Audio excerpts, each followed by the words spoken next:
राजस्थान की सुनहरी रेत के नीचे अरबों का खजाना नहीं, बल्कि ऐसे खूनी राज दफन हैं जिन्होंने राजाओं तक को घुटने टेकने पर मजबूर कर दिया। हम आज उन 10 किलों के दरवाजे खोलने जा रहे हैं जिनकी नींव में जिंदा इंसानों को चुनवा दिया गया, जहां एक साथ 16,000 रानियां आग में कूद गई और जहां आज भी बिना सिर वाले योद्धा रात के अंधेरे में पहरा देते हैं। ये सिर्फ इतिहास नहीं है, ये एक जीती जागती डरावनी हकीकत है। अपनी कुर्सी की पेटी बांध लीजिए, क्योंकि अगले कुछ मिनटों में आप जो सुनने वाले हैं वो आपको रात भर सोने नहीं देगा।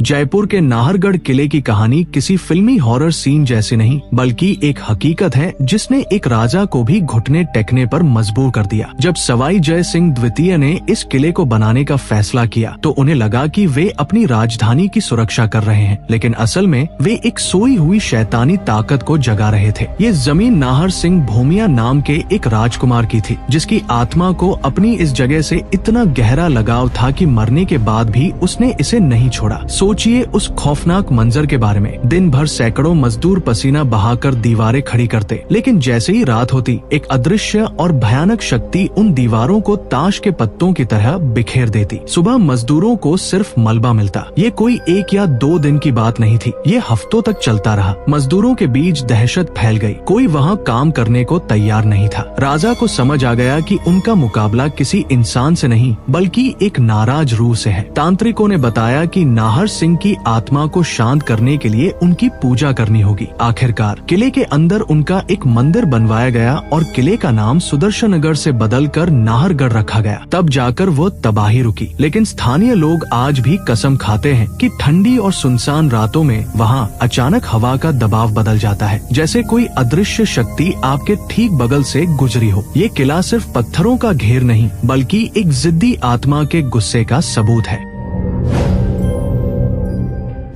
अब बात करते हैं उस किले की जो अपनी खूबसूरती के लिए नहीं, बल्कि दुनिया के सबसे बड़े खजाने की साजिश के लिए जाना जाता है, जयगढ़ किला। ये जगह इतनी रहस्यमयी है कि यहाँ की दीवारों के कान नहीं, बल्कि जुबान है। मान सिंह प्रथम ने अफगानिस्तान से लूटा हुआ अरबों खरबों का खजाना इसी किले के गुप्त तहखानों में छिपाया था। ये खजाना इतना विशाल था कि किसी भी देश की तकदीर बदल सकता था। कहानी में असली और डरावना मोड़ तब आया जब 1970 के दशक में आपातकाल के दौरान सरकार ने सेना भेजकर यहाँ खुदाई करवाई। महीनों तक यह किला एक छावनी बना रहा। आम जनता के लिए सारे रास्ते बंद कर दिए गए। आधिकारिक रिपोर्ट में कहा गया कि वहाँ कुछ नहीं मिला, लेकिन स्थानीय गवाह और इतिहासकार एक अलग ही कहानी बताते हैं। उनका कहना है कि खुदाई के बाद लगातार 3 दिनों तक भारी ट्रकों का काफिला दिल्ली की तरफ जाता देखा गया। अगर कुछ मिला नहीं तो उन ट्रकों में क्या था? क्या वो शापित खजाना था? कहते हैं कि जिस खजाने के पीछे खून खराबा और लूट का इतिहास हो, वो अपने मालिक को कभी चैन से जीने नहीं देता। आज भी जयगढ़ के पानी के विशाल टांकों और अंधेरे गलियारों में एक अजीब सी मनहूसियत छाई रहती है। यहाँ जाने वाले कई लोग बताते हैं कि उन्हें ऐसा महसूस होता है जैसे कोई उन्हें लगातार देख रहा है, मानो खजाने के रक्षक आज भी वहाँ मौजूद हैं और अपनी संपत्ति की रखवाली कर रहे हैं।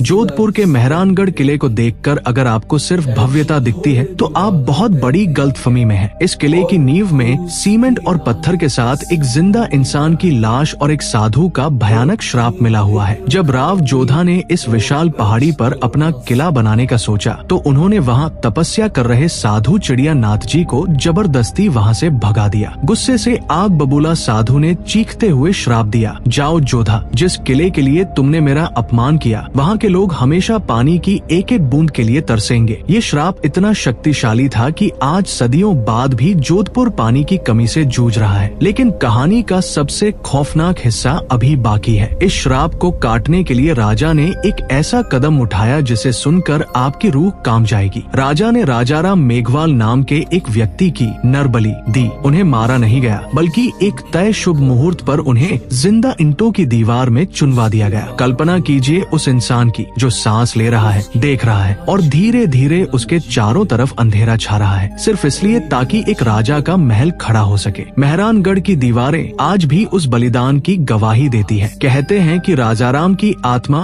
आज भी किले की रक्षा करती है, लेकिन उस जगह पर अजीब सी उदासी और भारीपन है जो आपको याद दिलाता है कि सत्ता की भूख इंसान को कितना क्रूर बना सकती है।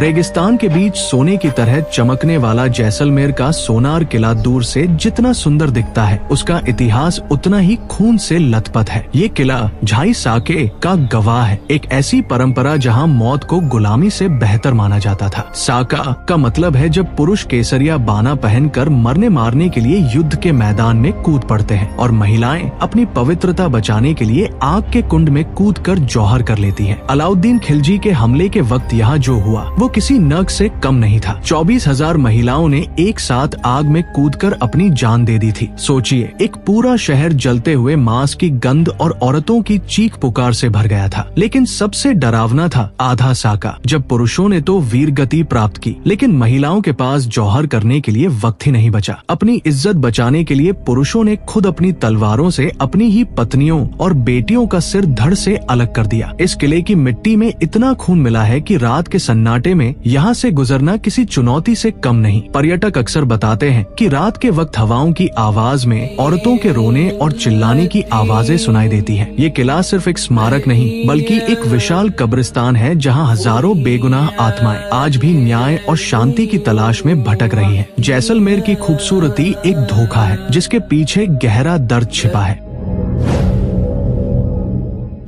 अगर आपको लगता है कि आपने डर और दर्द की इंतहा देख ली है, तो चित्तौड़गढ़ किले का इतिहास आपको गलत साबित कर देगा। ये किला भारत के सबसे बड़े और सबसे भयानक जौहर का गवाह है। रानी पद्मिनी की खूबसूरती के पागलपन में अलाउद्दीन खिलजी ने चित्तौड़गढ़ को श्मशान बना दिया था। जब राजपूत राजा हार के करीब थे, तब रानी पद्मिनी ने एक ऐसा फैसला लिया जिसने इतिहास को हमेशा के लिए बदल दिया। 16,000 रानियां और दासियां, हाँ, संख्या पर गौर कीजिए, 16,000 महिलाएं विजय स्तंभ के पास बने एक विशाल अग्निकुंड की तरफ बढ़ी। उन्होंने अपने बच्चों को अपनी छाती से लगाया और एक एक करके धधकती आग में कूद गई। उस वक्त आसमान भी काले धुएं से भर गया होगा और हवा में सिर्फ चीखें बची होंगी। कहते हैं कि इतनी बड़ी तादाद में हुई मौतों ने वहाँ की ऊर्जा को हमेशा के लिए बदल दिया है। आज भी जौहर कुंड के पास जाने पर तापमान अचानक बदला हुआ महसूस होता है। कई लोगों को वहाँ अजीब सी बेचैनी, घुटन और रोने की आवाजें सुनाई देती है।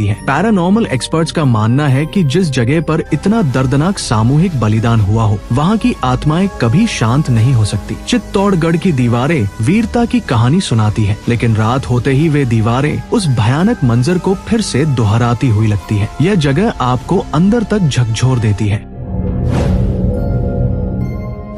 अजमेर का तारागढ़ किला सिर्फ एक पुरानी इमारत नहीं बल्कि रहस्यों का एक ऐसा जाल है जिसमें फंसने वाला कभी बाहर नहीं आता। इसे गढ़ बीठली भी कहा जाता है और ये दुनिया के सबसे पुराने पहाड़ी किलों में से एक है। लेकिन जो बात इसे सबसे ज्यादा डरावना बनाती है वो है इसके नीचे मौजूद सुरंगों का नेटवर्क। किंवदंतियों के अनुसार इस किले के नीचे मीलों लंबी सुरंगें हैं जो सीधे आमेर और अन्य शहरों तक जाती थी। लेकिन आज इन सुरंगों के मुहाने बंद कर दिए गए हैं। क्यों? क्योंकि जो भी इन अंधेरी गुफाओं में खजाना खोजने या जिज्ञासावश गया वो कभी वापस नहीं लौटा। स्थानीय लोगों का कहना है कि इन सुरंगों में बुरी आत्माओं और जिन्नों का बसेरा है। इसके अलावा यहाँ के गवर्नर मीरान साहब की दरगाह भी किले के अंदर है। कहा जाता है कि मीरान साहब की आत्मा आज भी अपने घोड़े पर सवार होकर किले का चक्कर लगाती है। रात के सन्नाटे में अक्सर घोड़े की टापों की आवाजें गूंजती है, जैसे कोई अदृश्य पहरेदार गश्त लगा रहा हो। कई पर्यटकों ने दावा किया है कि उन्हें अचानक धक्का दिया गया या किसी ने उनका नाम पुकारा, लेकिन पीछे मुड़ने पर वहाँ कोई नहीं था। तारागढ़ का सन्नाटा इतना गहरा है कि वो आपके दिमाग के साथ खेलता है। ये किला एक चेतावनी है कि कुछ राज हमेशा जमीन के नीचे ही दफन रहने चाहिए।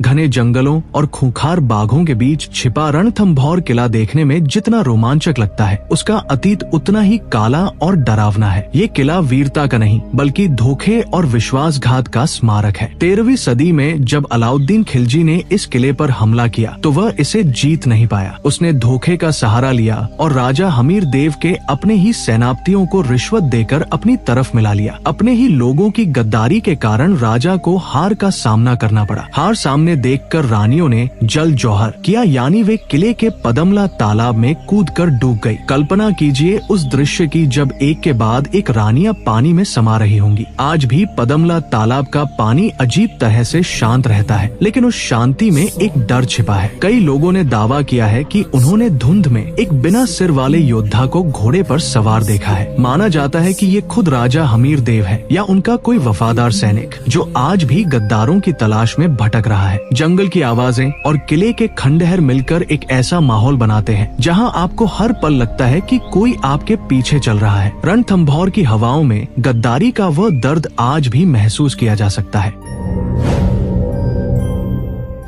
झालावाड़ का गागरोन किला अपनी बनावट के लिए मशहूर है क्योंकि ये बिना किसी नींव के सीधे चट्टान पर खड़ा है, लेकिन इसके अंदर की कहानियां बेहद विचलित करने वाली है। ये किला 3 तरफ से पानी से घिरा है और यहाँ प्रकृति की सुंदरता के साथ साथ मौत का भयानक सन्नाटा भी है। अचलदास खींची के राज में यहाँ 2 बार जौहर हुआ। हजारों महिलाओं ने अपनी जान दी, लेकिन इस किले की सबसे रोंगटे खड़े कर देने वाली जगह है गीद कराई। ये किले का वो हिस्सा है जहाँ से राजा अपने दुश्मनों और गद्दारों को सजा ए मौत देते थे, लेकिन ये कोई साधारण फांसी नहीं थी। कैदियों को किले की सबसे ऊंची दीवार से सीधे नीचे गहरी खाई और नुकीली चट्टानों पर फेंक दिया जाता था। नीचे गिरते ही शरीर के चिथड़े उड़ जाते थे और बाकी का काम नदी के मगरमच्छ या गिद्ध पूरा कर देते थे। गीद कराई नाम ही गिद्धों की वजह से पड़ा जो वहाँ लाशों का इंतजार करते थे। आज भी उस जगह पर खड़े होकर नीचे देखने की हिम्मत किसी में नहीं होती। वहाँ की हवा में मौत की गंध और उन गिरते हुए लोगों की आखिरी चीखें कैद हैं। इसके अलावा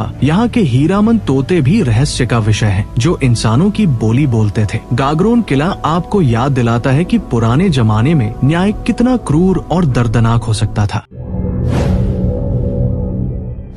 मेवाड़ की आंख कहा जाने वाला कुंभलगढ़ किला, जिसकी दीवार चीन की दीवार के बाद दुनिया की दूसरी सबसे लंबी दीवार है, एक भयानक नरबली के ऊपर खड़ा है। ये कहानी आपको सोचने पर मजबूर कर देगी कि अंधविश्वास किस हद तक जा सकता है। जब महाराणा कुंभा इस किले की दीवार बनवा रहे थे तो वो बार बार गिर जाती थी। दिन में मजदूर काम करते, रात में दीवार ढह जाती। हताश राजा ने एक संत से सलाह ली। संत ने कहा, राजन, ये दीवार तभी खड़ी होगी जब कोई पवित्र इंसान अपनी मर्जी से अपना सिर कटवा कर बलि देगा। पूरे राज्य में सन्नाटा छा गया। कौन अपनी जान देगा? तब मेहर बाबा नाम के एक संत आगे आए। उनकी शर्त ये थी कि सिर कटने के बाद उनका धड़ जहाँ तक चलकर जाएगा वहाँ तक किले की दीवार बनेगी। जरा सोचिए उस विभत्स दृश्य के बारे में। तलवार के एक वार से संत का सिर धड़ से अलग किया गया। उनका सिर लुढ़कता हुआ मीलों दूर जाकर गिरा, जिसे आज भैरव पोल कहा जाता है, और उनका धड़ बिना सिर के काफी दूर तक चलता रहा। जहाँ धड़ गिरा वहाँ मुख्य महल बनाया गया। कुंभलगढ़ की मजबूती और भव्यता उस एक इंसान के खून की देन है। आज भी रात के वक्त इस 36 किलोमीटर लंबी दीवार पर चलने वाले पहरेदार बताते हैं कि उन्हें अक्सर ऐसा लगता है जैसे कोई उनके साथ चल रहा है। ये दीवार सुरक्षा के लिए बनी थी, लेकिन इसकी नींव एक भयानक मौत पर रखी गई है।